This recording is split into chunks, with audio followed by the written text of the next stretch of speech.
que equivale a 1 atm. A água precisa de aquecer até 100 graus, tá?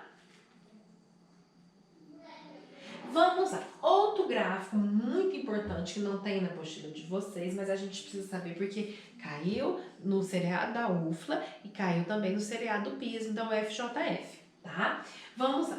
Quando eles te derem um gráfico assim para você analisar se a substância na fase gasosa ou na fase líquida, percebam que quando tiver gráfico pressão e temperatura, a gente não vai falar de sólido, porque a pressão máxima de vapor é líquido e gás. É essas duas fases que está sendo analisada ali, tá? Então, turma, as questões lá de falar, tá na fase sólida, vocês já grifam, já cortam, porque isso não tem na pressão e temperatura relacionada com a pressão máxima de vapor. É só líquido e vapor, tá? Líquido, né? Quando que vai estar no estado líquido? Então, se você fizer lá a ligação da pressão com a temperatura e sair acima da curva, tá? Quer dizer que aquela substância encontra-se no estado líquido.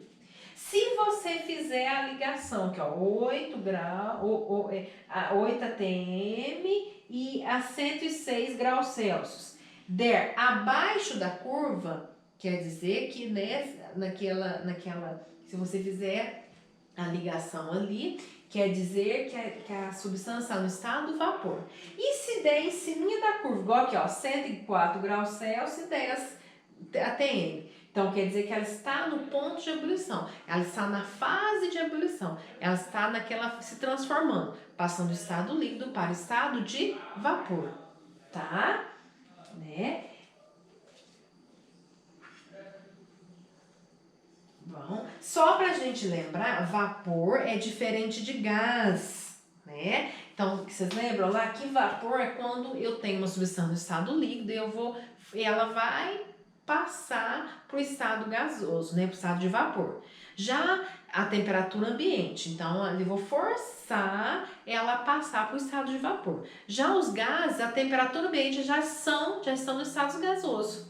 Tá? Então, igual nós temos o gás oxigênio, o gás nitrogênio, o gás carbônico, tá? Já tá tudo na temperatura no estado gasoso.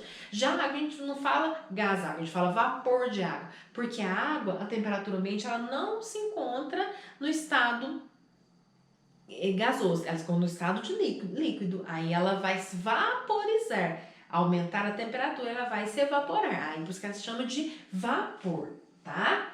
Agora, a pressão máxima de vapor e a altitude. O que acontece na pressão máxima de vapor e altitude? Também são grandezas, né? São grandezas diretamente proporcionais. Quanto maior a altitude, enquanto mais alto estiver, o ponto mais alto estiver o meu líquido, maior a facilidade dele evaporar. Por quê? Num lugar que está muito alto, não tem a pressão do ar, não tem a pressão, as moléculas do ar empurrando o vapor para ficar embaixo, empurrando o vapor para voltar a ser líquido de novo. Num lugar bem alto, a gente tem o ar rarefeito. O que é isso, rarefeito? Tem poucas moléculas de gás circulando ali. Então, o que acontece? Se eu não tenho nada pressionando o vapor do líquido, o que acontece? O líquido ele evapora com maior facilidade. Tá? Então, a pressão máxima de vapor, ela é de uma grandeza diretamente proporcional à altitude. Quanto mais alto for o lugar, mais fácil de evaporar, tá? E se a altitude é diretamente proporcional, o ponto de ebulição vai ser menor, porque se eu tenho maior facilidade de causar a evaporação daquele líquido, eu não preciso aquecer tanto. Então, o ponto de ebulição vai ser, né, menor, tá? Então, olha lá, olha para vocês verem. Ó, no Monte Everest, que está a 8.840 metros, né, em relação ao nível de altura, em relação ao nível do mar, a água, ela evapora 71 graus Celsius. 71 graus Celsius. Na Paz, né, 3.600 metros ao nível do mar, de altura, a água ela evapora 87 graus Celsius. Em São Paulo, que está a 800 metros do nível do mar, a água evapora 98 graus Celsius.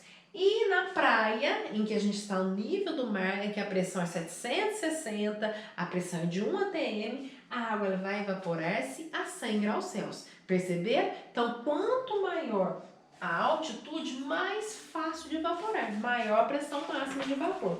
Tem, né, eu não consegui achar essa figurinha aí do objetivo, que é fantástica. Se vocês perceberem, nós temos aí na apostila, na página 314, olha lá, ó.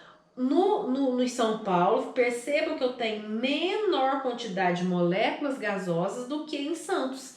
Em Santos, olha o tanto de moléculas gasosas que eu tenho pressionando, né, aquela pressão de moléculas pressionando para o vapor, né, não sair, para ele ficar lá em forma de líquido. Então, por isso que aí o ponto de ebulição tem que aumentar a temperatura, aquecer mais para conseguir vencer essa pressão do ar, tá?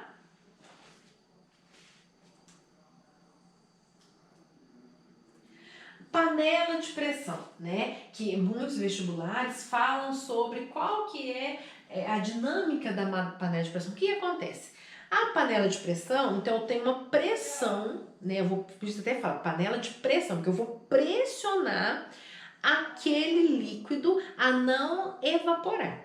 A evaporar numa temperatura maior. O que acontece? Olha lá, eu tenho uma pressão, olha lá, superior a 1 atm. Então, a água, ao invés dela evaporar a 100 graus Celsius, ela vai evaporar, ela vai precisar de uma temperatura maior. Então, se ela precisa de uma temperatura maior, ela vai conseguir cozinhar mais rapidamente os alimentos ali. Então, quando você vê que a mãe da gente, né, ou a funcionária da gente, quando ela vai cozinhar alguma coisa que ela precisa de um tempo, ela põe na panela de pressão. Por quê? Porque aí eu preciso sair de um alimento cozido rapidamente. Ali, a temperatura da água vai estar, para ela evaporar, vai estar maior que 100, tá? Ela não vai evaporar com facilidade, vai ter que aumentar mais. E nesse aumentar, ela fica mais tempo em contato com o alimento e mais quente, né? Vibrando, mais rapidamente eu consigo cozinhar o alimento. Tá vendo? Olha lá, ó. Na pressão de 1 atm, ó, ela a 100 graus Celsius evapora. Na pressão acima de 1 atm, que no caso a panela de pressão que é mais, a pressão ainda é mais forte ainda, eu vou, a água ela vai evaporar-se a uma temperatura maior. Então ela fica mais tempo ali em contato, quente, em contato com os alimentos. Então, conclusões. Quanto maior a temperatura, maior a PMV, pressão máxima de vapor. Então, mais volátil fica o líquido. Então, volátil, guarda essa palavra.